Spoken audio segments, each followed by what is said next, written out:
35 death penalty cases, they're now under review in Alameda County due to the possibility of prosecutorial misconduct. Alameda County District Attorney Pamela Price says her office has uncovered what may be a pattern of misconduct dating back almost 30 years, where prosecutors may have purposely excluded blacks and Jews from juries.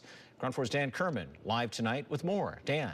Well, Ernest Dyke's 1995 death penalty sentencing for murdering a 9-year-old was up for appeal before a federal judge. The Alameda County DA's office was charged with reviewing that case, and it was during that review they discovered this alleged misconduct. We do have evidence of actual prosecutorial misconduct.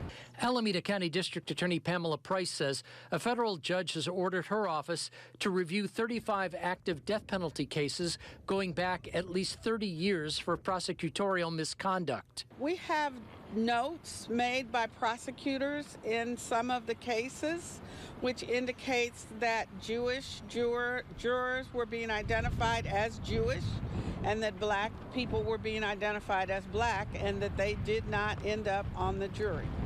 And that has occurred in a number of cases. At a news conference Monday outside the San Francisco Federal Building, Price said these prosecutorial notes suggesting the exclusion of blacks and Jews from juries were discovered as her office reviewed the appeal of Ernest Dykes, a 51-year-old man convicted in 1993 and sentenced to death in 1995 for the murder of a 9-year-old and the attempted murder of his grandmother during an attempted robbery. The discovered notes were shared with the federal judge in the Dykes case, who ordered a more thorough review. The Sixth Amendment to the United States Constitution absolutely guarantees that any defendant has a right to a fair trial.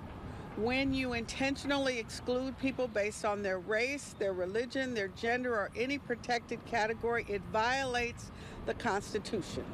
Price says that review is now underway, and family of those harmed by those on death row are now being informed of what's going on. She says the alleged misconduct is not limited to just one or two prosecutors, and Dykes' case is not the only one that suggests similar misconduct.